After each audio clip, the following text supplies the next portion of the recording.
Chez Toyota en Europe, nous avons des populations d'employés très diverses, de ceux qui travaillent en concession comme vendeurs ou mécaniciens par exemple, aux employés sur nos lignes de production en usine. Mais aussi, nous avons des employés basés dans les sièges sociaux de nos différentes filiales, de notre siège européen, ainsi que ceux qui sont répartis dans tous nos centres de logistique partout sur le continent. Donc cela signifie que nous avons de grandes différences culturelles, de pays en fait par définition, mais aussi de culture d'entreprise. De la partie vente en concession à la partie production en usine, la vision de l'entreprise et l'attachement même à la marque peuvent être très différents en fait.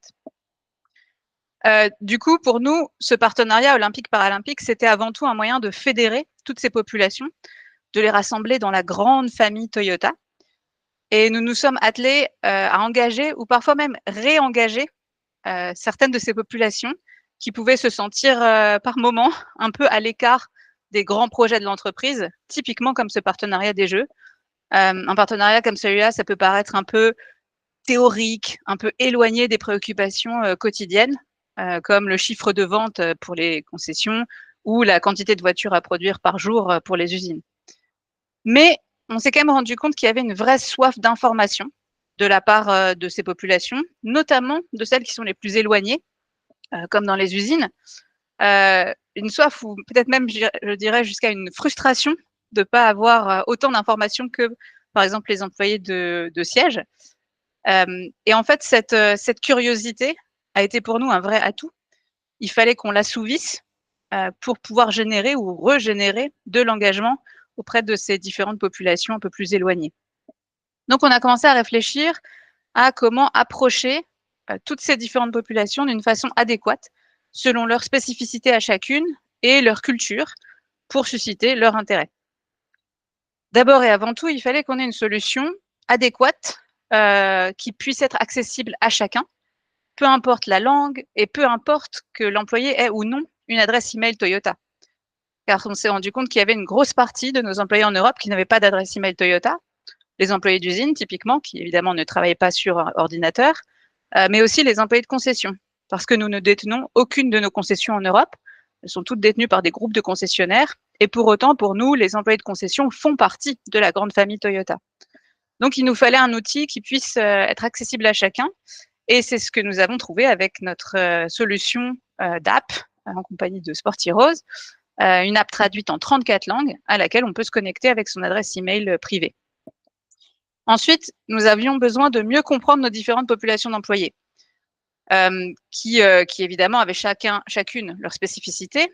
Et donc, on a commencé par tester différents types de contenus, des quiz, des challenges sportifs, des articles, des challenges de bénévolat aussi, mais toujours avec la même ambition, avec le même objectif, générer de l'engagement en essayant de faire changer un peu l'état d'esprit des collaborateurs.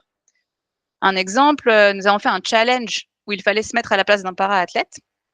Donc, il y avait 2 types d'épreuves, courir 100 mètres voilà, de manière classique, puis recourir la même distance, les yeux bandés, en étant guidé par un collègue, ou bien marquer 5 paniers à 3 points debout en sautant, et puis la même chose en étant assis sur une chaise. Donc des challenges assez ludiques, mais en même temps éducatifs. Ce qui a été crucial pour nous, ça a été la possibilité d'analyser comment nos différentes communautés d'employés interagissaient avec l'app, grâce à toutes les données que l'app pouvait nous apporter. Donc, on a identifié des profils types, comment interagit un employé typique d'usine, un employé de siège, un employé de concession ou un employé de filiale avec l'app. Et nous avons vraiment observé des comportements très différents. Du coup, le constat était clair. Pour atteindre nos objectifs, de faire passer des messages qui soient informatifs, éducatifs, par exemple, sur le handicap, ou tous nos challenges avec l'ambition de changer l'état d'esprit des collaborateurs, nous devions adopter des contenus différents, proposer des contenus différents qui soient adaptés à chacun et qui puissent ainsi susciter leur intérêt. Voilà. Merci beaucoup Léa et il me semble aussi que vous avez mis en place, chez vous un système, d'ambassadeurs. Tu m'en parlais en disant que parfois l'information circule plus facilement, si elle est aussi transmise, à l'échelle, des employés. Oui, nous avons pu identifier, donc pas au tout début de la compétition, mais au cours des 2 ans et demi, sur la période sur laquelle elle s'est étalée, des employés qui étaient un peu nos ambassadeurs, qui étaient les plus engagés sur l'app. Et notamment, ça a été possible via le système de chat à l'intérieur de l'app, le Super Wall, qui permettait pour chaque employé d'interagir avec tous les autres. Et ça, c'était aussi une grande nouveauté parce qu'on on est toujours, je pense, une grande entreprise qui, comme beaucoup de grandes entreprises, fonctionne en silo. Et donc, il est parfois difficile de connaître ou d'apprendre à connaître les collègues qui ne travaillent pas sur les mêmes projets que nous. Du coup, ce Super Wall a permis de casser toutes ces barrières de communication et a aussi permis d'identifier les employés qui étaient les plus engagés, les plus enthousiastes à propos de l'app et de la compétition. Et en effet, c'est via ces employés parfois que nous avons fait passer le message parce que c'est plus simple et parfois plus audible de faire passer un message, disons, bottom-up, comme on dit en bon français, plutôt que top-down. Donc, quand nous disions des choses, bien sûr, parfois, ça passe, le message fonctionne, mais le message est d'autant plus crédible quand il vient du collègue avec lequel on interagit, par exemple, sur l'app. Eh bien, merci beaucoup Léa. Je vais maintenant me redonner la parole dans la salle et